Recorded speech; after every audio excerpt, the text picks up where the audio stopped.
Muito boa tarde, galerinha. Hoje vocês estão vendo uma live um pouquinho diferente. Vamos fazer uma aula extra aqui, fora da jornada do Expert. A gente vai falar hoje sobre dor, mais especificamente vamos falar sobre dor lombar, ok? Essa é uma aula extra para aquecer vocês para a jornada do Expert, que vai acontecer dos dias 2 a 27 de novembro, que será uma sequência de 20 lives exclusivas para quem está na nossa lista da jornada. Então, se você não está na nossa lista da jornada, clica no link do meu perfil e se inscreve. Vai lá no e-mail, confirma a sua inscrição no e-mail para que você receba essas aulas. Porque essas aulas não vão ficar salvas e elas não serão transmitidas abertamente como essas que eu estou fazendo aqui. A gente vai criar um blogzinho e essa aula vai ficar disponível no blog, que só quem vai receber é quem está lá no e-mail cadastrado, beleza? Então vamos lá. O que é que a gente tem que saber sobre dor lombar? Dor lombar é a maior causa de incapacidade no mundo. E esses são dados do Global Burden of Disease de 2017, ok? Grande estudo da Lancet, que é uma das maiores revistas científicas do planeta Terra. A gente precisa entender isso para ter uma noção da gravidade que a dor lombar tem causado ao longo dessas 2 últimas décadas aí. Porque eu vou te dar um exemplo. O diabético, ok? Ele hoje, 2 décadas depois, 20 anos depois, ele vive muito melhor com a evolução da medicina.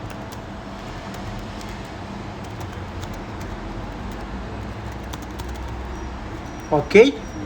Hoje quem tem pneumonias e problemas respiratórios também vive melhor. Correto? Só que quem tem dor musculoesquelética, principalmente lombar e cervical, vive muito pior. Então tem estudos hoje que estão mostrando que a galera que está com dor lombar, comparado com o pessoal que tinha dor lombar há 20 anos atrás, ela vive pior, ela tem mais incapacidade. Então o benefício da evolução tecnológica, evolução de exames diagnósticos, de imagem, não beneficiou essa população.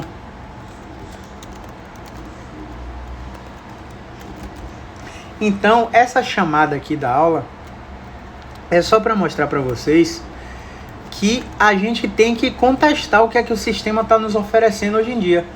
Porque não é possível que 20 anos se passaram, houve milhões investidos em tecnologia e a gente está tentando diagnosticar causas e mais causas sobre a dor lombar. Então vamos lá para o item 2, ok? O item 2 é o seguinte: a dor lombar não tem causa específica em 99% dos casos. Porque em saúde a gente não pode brincar, a gente não pode falar nem nunca nem sempre, né? Então a gente bota 99 aqui. Mas Caio, o que é que você quer dizer com isso, Caio? O que é que eu quero dizer é que não adianta você ficar procurando problema postural. Não adianta você ficar procurando problema de flexibilidade. Não adianta você ficar procurando problema de fraqueza de glúteos. Porque hoje é fortalecimento de glúteo até para dor de dente, né? Não adianta ficar procurando isso. Não adianta você ficar procurando também fraqueza de core. Por quê? Primeiro que a melhor postura é sempre a próxima. Ou seja, se você está parado, sentado, me assistindo, daqui a 50 minutos você tem que ficar de pé. Daqui a 50 minutos você tem que voltar para sentado. Daqui a 50 minutos você tem que voltar para se locomover. Porque postura não é causa de dor, a não ser que você tenha uma escoliose, uma curvatura em S com mais de 30 graus de angulação de Kobe. Porque ainda se você tiver escoliose e não tiver mais de 30 graus de curvatura, a escoliose também não é causa de dor nas costas. Então a gente precisa parar de dizer para o paciente que o problema dele é energético. Os acupunturistas aí, ó, falam, meu Deus, seu problema é energético. Você está com deficiência de Bagan, você está com deficiência do Yin, do Yang, você está com excesso do Qi, do Shui, no baço, pâncreas, e o paciente fica assustado porque ele acha que tem diversos problemas, porque um falou que era postura, o outro falou que era alongamento, o outro falou que era fraqueza de glúteo, o outro falou que era energético. Você também não pode falar para o seu paciente que a dor lombar dele é emocional, porque até as que têm fator emocional, elas não são isolados emocionalmente. Sempre tem um componente mecânico que você consegue melhorar, e todo aquele castelo de crenças irracionais relacionadas à fraqueza, relacionadas à fragilidade da coluna, não posso dobrar, não posso mover, tudo aquilo cai por terra quando você descobre uma coisa que a gente chama de preferência direcional. Caio, que diabos é preferência direcional? Preferência direcional é uma característica. É uma característica que 76% dos pacientes com dor musculoesquelética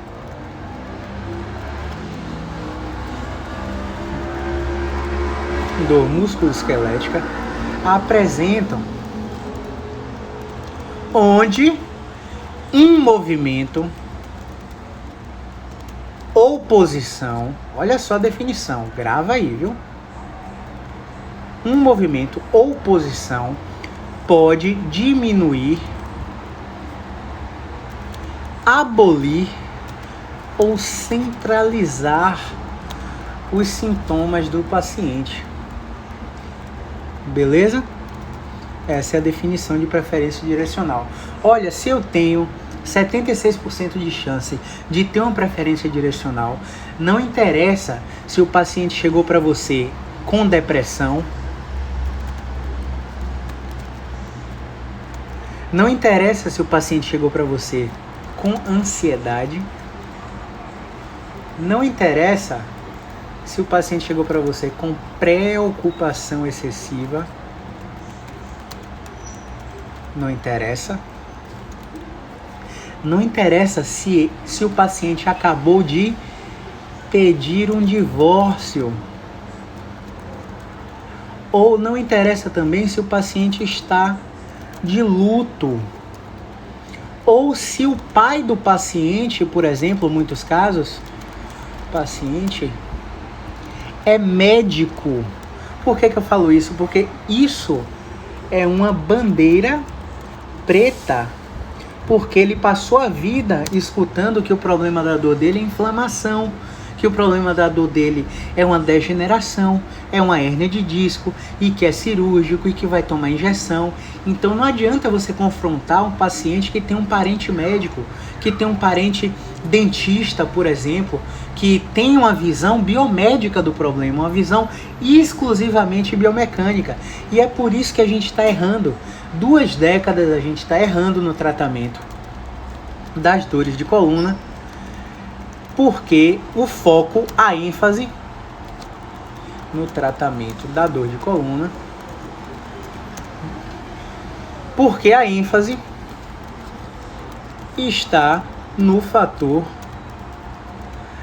biomédico e biomecânico. Primeiro, se a gente for falar aqui, a maioria das dores de coluna não vem secundariamente a traumas, a gente já derruba todo o paradigma biomecânico. Se o cara teve uma fratura, se o cara teve uma queda, um acidente, bateu o carro, tudo bem. A gente vai ter que saber que toda vez que a coluna inclina para a esquerda, ela roda para a direita acessoriamente, que toda vez que a gente faz flexão de tronco, a coluna lombar abre espaço, que toda vez que a gente faz extensão de tronco, a gente fecha espaço no canal medular, que a biomecânica é toda essa coisa linda que a gente fala explicando, mas que quando a gente vai para prática, clínica, a biomecânica cai por terra. Então, Caio, o que fazer? Já que eu aprendi na graduação que biomecânica é vida. Vou botar até uns risos aqui. Já que eu aprendi na graduação que biomecânica é vida, o que é que eu faço? Você precisa primeiro abrir a mente e primeiro me contestar. Você tem que me contestar. Você não pode acreditar no que eu estou falando. Você tem que buscar referências do que eu estou falando. Você tem que ir na PubMed. Você tem que pesquisar sobre isso aqui, ó, que eu vou explicar agora. Teorias da resposta sintomática. Vamos avaliar um paciente agora? Vamos falar de um caso clínico agora? Vamos lá. O paciente chegou com dor lombar assimétrica esquerda, mais irradiação para coxa direita, para coxa esquerda, perdão, para coxa esquerda e perna esquerda. Uma outra coisa que o paciente sempre fala para você, né? Ó, tá doendo minha perna, mas quando você pede para ele botar a mão onde tá doendo, ele bota a mão na coxa. Então você tem que clarear para o paciente, ó, coxa é do quadril até o joelho e do joelho até o tornozelo é perna. Onde é que essa dor vai irradiando? O caso clínico é o seguinte: o paciente está com dor lombar assimétrica à esquerda, irradiação para coxa esquerda e perna esquerda, ou seja, é uma dor que ultrapassa o joelho. O que é que você precisa avaliar nesse paciente? Você vai coletar a história. Aí a história dele é o seguinte: Caio,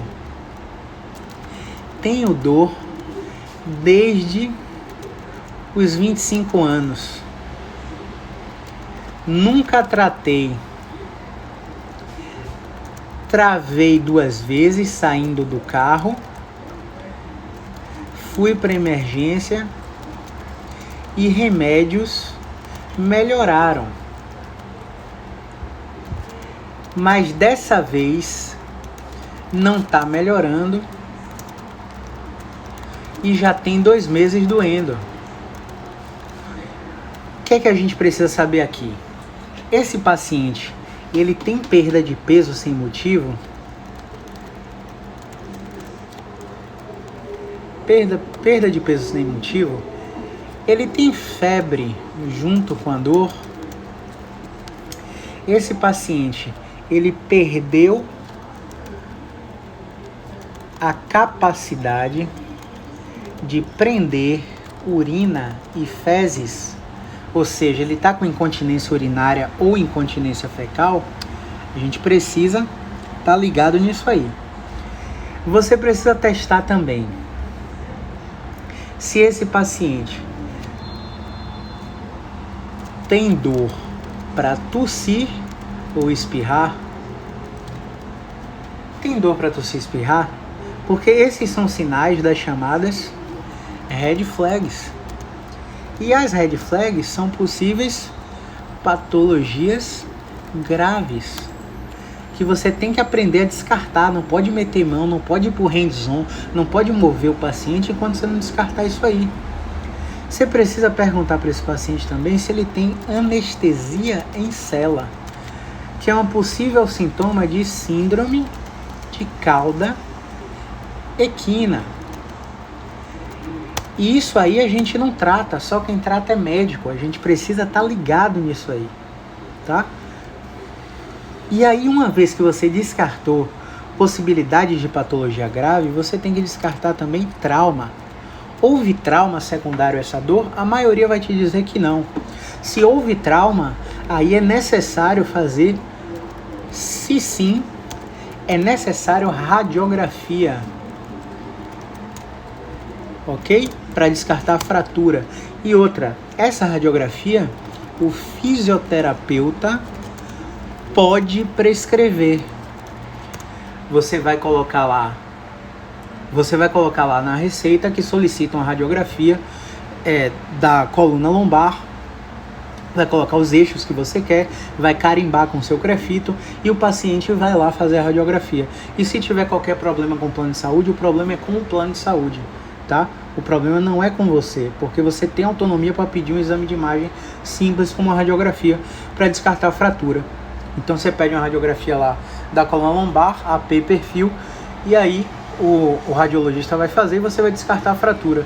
Quem trabalha em consultório em um hospital, como eu trabalho, vai ter mais facilidade do que o paciente desce para emergência e faz a radiografia. Mas a maioria não vai ter trauma. Já que a maioria não vai ter trauma, você vai para o seguinte aspecto. Quais são as referências do paciente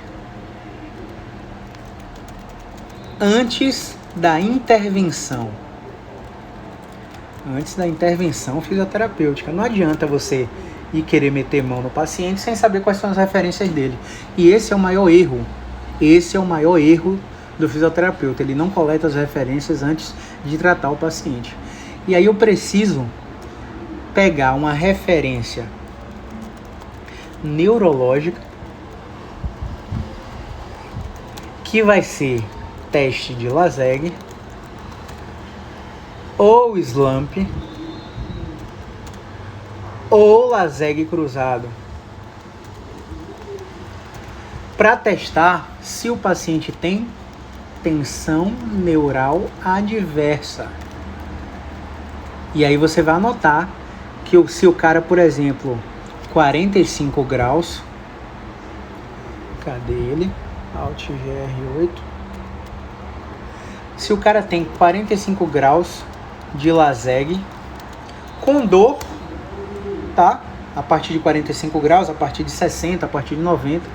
E você vai coletar também a referência funcional. Qual é a queixa? O que é que o paciente não pode fazer? O paciente não pode fazer Caio. Olha um exemplo. Caio, não consigo dirigir, pois não tolero a posição sentada. Sinto muita dor, é a referência funcional. O paciente não aguenta ficar sentado. Então a gente precisa estar ligado nisso aí, beleza? Uma outra coisa que a gente vai testar é a referência mecânica. Horas, falei tanto de mecânica aqui, não vou coletar a referência mecânica. O paciente sente dor na flexão, o paciente sente dor na extensão, isso em pé, tá? O paciente sente dor no deslocamento lateral esquerdo, o paciente sente dor no deslocamento lateral direito, o paciente sente dor na inclinação lateral direita, o paciente sente dor na inclinação lateral direita, por exemplo. Falei direita 2 vezes, né? Mas vocês entenderam aí. E aí eu anoto todas as referências. Principalmente, galerinha, anoto todas as referências, principalmente a referência sintomática. Quanto é sua dor, meu paciente? Escala numérica de dor de 0 a 10, sendo 10 dor excruciante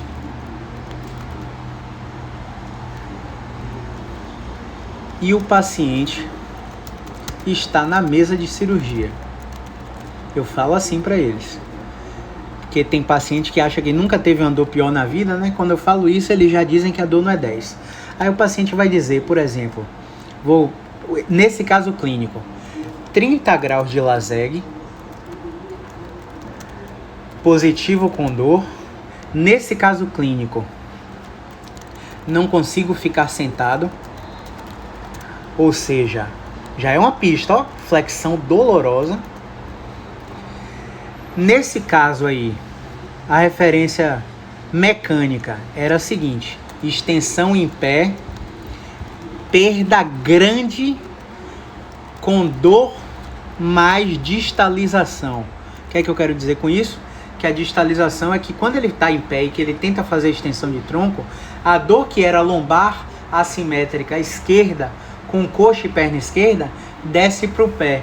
Então a extensão em pé para ele é muito ruim, mas muito ruim. Essa era a referência mecânica dele. Tinha mais referência mecânica, mas só para não embananar a cabeça de vocês, eu vou colocar só uma referência, tá? Mas esse paciente tinha várias referências mecânicas. E a referência sintomática era a escala numérica de dor 8, ok? Essas eram as 4 referências do paciente. Você pode coletar várias outras referências, tá, galera? Sempre tente coletar uma referência que seja mensurável. Por exemplo, aqui, ó, sempre mensure as referências. Exemplo, vídeo. Porque quando você grava, por exemplo, eu gravei o LASEG desse paciente. Quando eu tratei ele, eu fiz 2 movimentos nele, ele melhorou. Quando eu tratei ele não disse que estava melhor. Só que quando eu botei ele para fazer o LASEG de novo, ele fez 90 graus de LASEG sem dor. Ou seja, a gente zerou o teste de tensão neural dele. E se esse paciente tivesse ido num ortopedista, por exemplo, num médico qualquer, por exemplo, ou até mesmo num fisioterapeuta, ele poderia ter dito: não, você está com radiculopatia, tensão neural está adversa, seu caso é cirúrgico, seu ciático está inflamado, e ia implantar diversas crenças irracionais na cabeça do paciente, beleza? Então a gente tem que sempre mensurar, e aí a gente faz um vídeo para mostrar como o paciente chegou. E aí a gente vai testar, porque isso aqui foi o exame físico, galera. A gente precisa agora testar os movimentos. Então a gente vai para os testes de movimento. No teste de movimento, a gente vai começar com extensões. E a gente vai botar o paciente para fazer extensão deitado de forma repetida. A gente vai pedir para ele fazer 15 repetições 2 vezes. E aí a gente vai retestar aquelas 4 referências. Retesta depois. Só que o que o fisioterapeuta esquece aqui, nessas extensões, é que ele só pergunta se o paciente está melhor. Mas vamos dar um exemplo. Se eu fiz extensões deitado repetida, e aí durante resposta intrateste, foi diminui. Perdão. Foi diminui, por exemplo. E depois que ele terminou de fazer, foi não melhor. Isso quer dizer que o diminui durante foi luz verde, mas o não melhor foi luz amarela. E aí, só porque o paciente disse que diminui, o fisioterapeuta só considera a luzinha verde. Isso não pode acontecer. O fisioterapeuta tem que considerar a luz do teste de movimento, de depois do teste de movimento. Nunca só de durante. O não melhor quer dizer que quando eu retestei isso aqui, a dor continuou assimétrica à esquerda mais coxa, mais perna esquerda. Quando eu retestei, nada mudou nesse paciente. Então eu preciso agora avançar. Eu vou pedir para esse paciente fazer extensões deitado, repetida, com carga adicional. E essa carga adicional, basta que o paciente solte o ar no final do movimento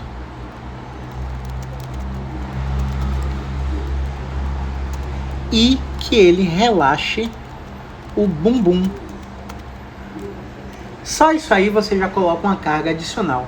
O que é que aconteceu durante, Caio? Durante foi diminuir de novo. Olha a luz verde, luzinha verde.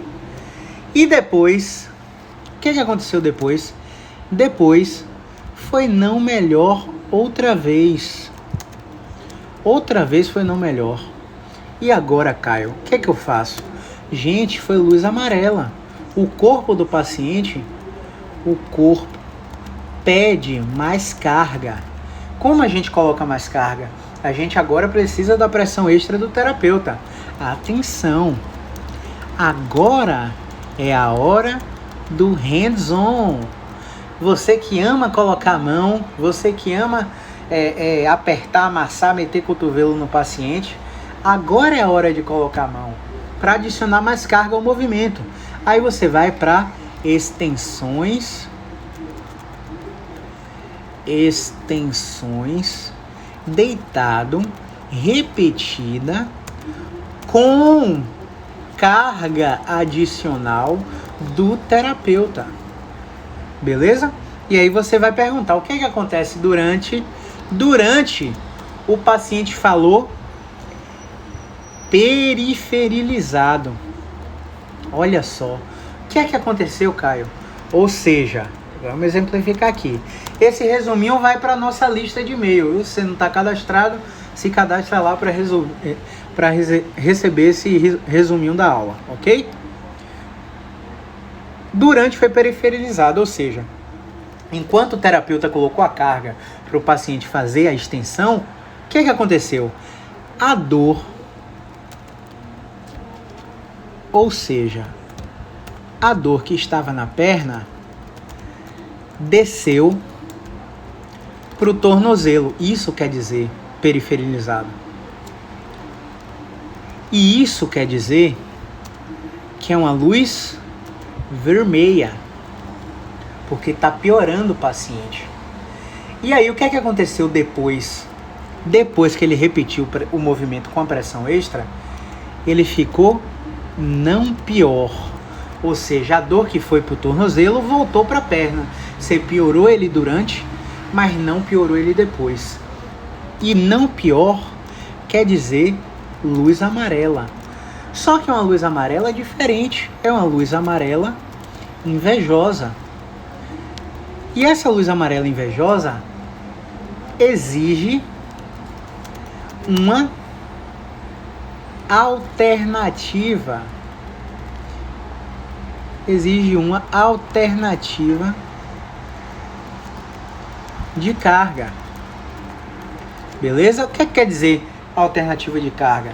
Quer dizer que você vai mudar o eixo do movimento. Você vai mudar o eixo do movimento. Como, Caio?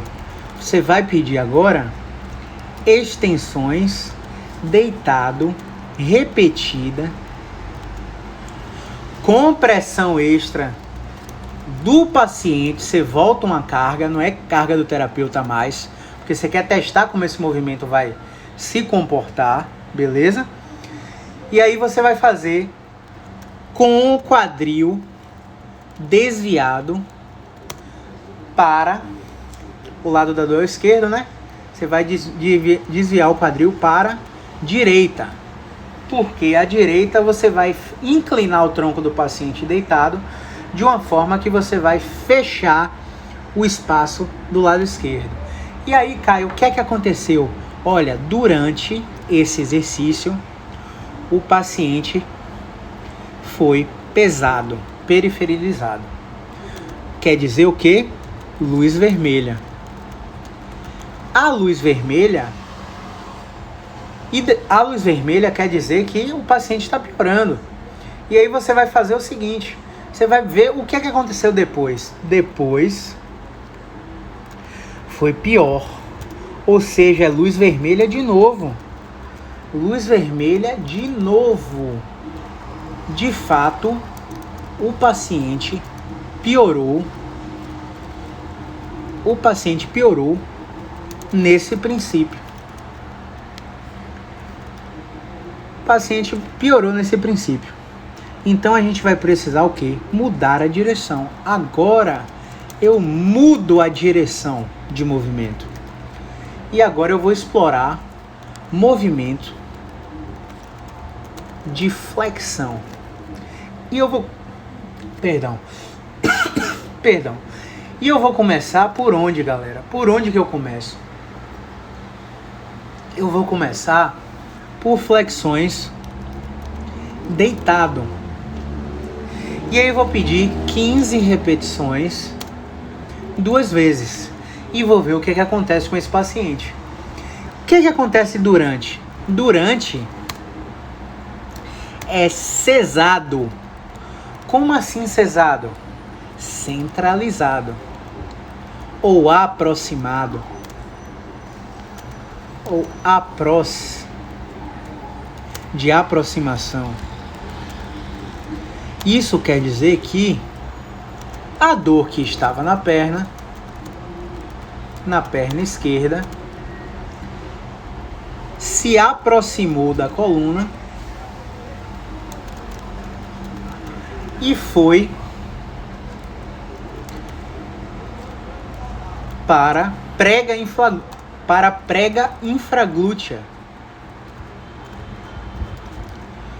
Na prega infraglútea, esse paciente falou que depois do movimento, o que aconteceu depois?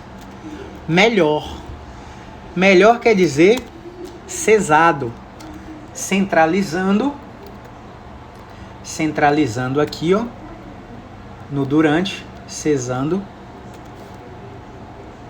E no depois, o paciente ficou centralizado ou aproximado, como você queira chamar. O paciente melhorou. Isso quer dizer o quê? Isso quer dizer luz verde. E a luz verde quer dizer o quê, galera? Que você precisa meter a mão. Significa hands-on. Significa liberação. Significa ventosa. Significa relaxamento. Significa acupuntura. Luz verde significa mais do mesmo. Ou seja, prescrição do exercício de flexão deitado, repetido, 15 repetições, 4 vezes no dia, de 3 em 3 horas, aproximadamente. E o retorno desse paciente? Como é que vai ser o retorno dele? O retorno é monitorado. O que quer dizer isso? Em 48 horas o paciente volta para você. E o que é que eu vou ver nessas 48 horas?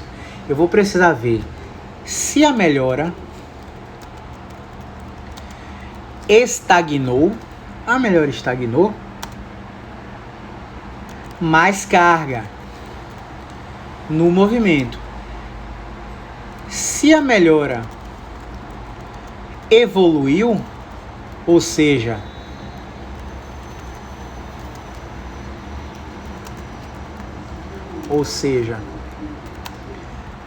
a dor que ficou infraglútea a dor que ficou em fria glútea aproximou mais da coluna? Se sim, mais do mesmo. E retorno com 48 horas. Aí nesse terceiro retorno, nesse segundo retorno, ou seja, terceira visita no consultório.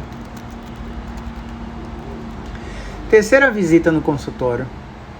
O paciente estagnou a melhora. Estagnou a melhora. A dor permaneceu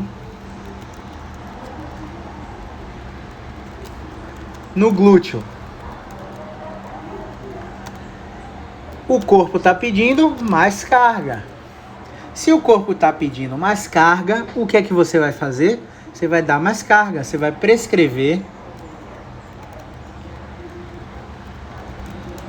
de flexão, prescrição de flexão sentado, ou seja, com gravidade, 15 repetições, 4 vezes no dia.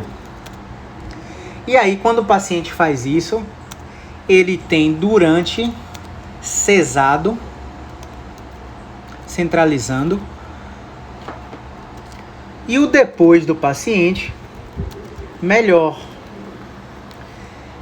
Na prática, o que é que aconteceu aí, galera? Na prática, a dor que estava no glúteo agora centralizou na lombar, que era assimétrica à esquerda, lembra? Agora está central. E aí o que é que você vai pedir? 48 horas de execução do movimento de flexão sentado e retorna. No quarto atendimento, claro que à medida que você for ficando mais experiente, você vai fazer tudo isso aí em um atendimento só, mas você tem até 5 visitas para dar um resultado desse para o paciente. Essa é uma média, tá? Os melhores fisioterapeutas do planeta conseguem mudar completamente, radicalmente o panorama do paciente em apenas 5 atendimentos, tá? Não precisa ficar naquela fisioterapia de 10 sessões, de 20 sessões, de 60 sessões, como uma paciente chegou essa semana, 60 sessões de fisioterapia e a dor no quadril dela não tinha sumido. E aí eu pedi para ela fazer 15 movimentos de avanço e aí tirei a dor da paciente com um movimento, com avanço que faz em academia. Então o valor de um atendimento desse é muito alto, a gratidão de um paciente dessa é muito alta. No quarto atendimento, o paciente permanece com a dor central. Só que não tem mais dor na perna. O que é que você faz? Mais carga. Mais carga nesse paciente. E aí quando você coloca mais carga nesse paciente, você vai fazer o quê? A prescrição agora. Prescrição de flexões em pé. As flexões em pé, o paciente vai repetir essas flexões em pé e ele vai te dizer, durante, diminui. E aí depois ele vai te dizer, se ele está te dizendo diminui melhor, é porque é luz verde. Ele não tem mais dor. Sem dor central lombar. Ok? Se ele está sem dor central lombar, ele está de alta. E essa alta na quarta sessão vai ter uma manutenção, vai ter uma revisão com 15 dias, se o tratamento era semanal, vai ter uma revisão com 21 dias se o tratamento era quinzenal, vai ter uma revisão com 30 dias se o paciente estiver muito bem. Depois eu geralmente boto essa revisão para 90 dias. E durante esses 90 dias eu faço teleatendimento com o paciente. Ele não precisa mais ir no consultório. Então a gente trabalha dessa forma. E muitas vezes, na terceira, na segunda, até na primeira visita, você já deu um resultado expressivo desse para um paciente como desse caso clínico. Beleza? O que é que vocês acharam desse formato de live? Deixam aí nos comentários. Essa live vai ficar salva. Se vocês quiserem, a gente bota no YouTube. E esse esqueminha aqui eu vou salvar e mandar para minha lista de e-mail. Então, se você não está na minha lista de e-mail, clica no meu link do perfil e vai lá, Jornada do Expert. Se inscreve na jornada. Mais uma vez, a jornada vai acontecer dos dias 2 a 27 de novembro, com 20 lives seguidas. Não serão abertas, vai ser só para quem está na lista. E aí vocês vão receber esse esquema aqui da aula extra 1. Ok? Então, grande abraço e movimento é vida!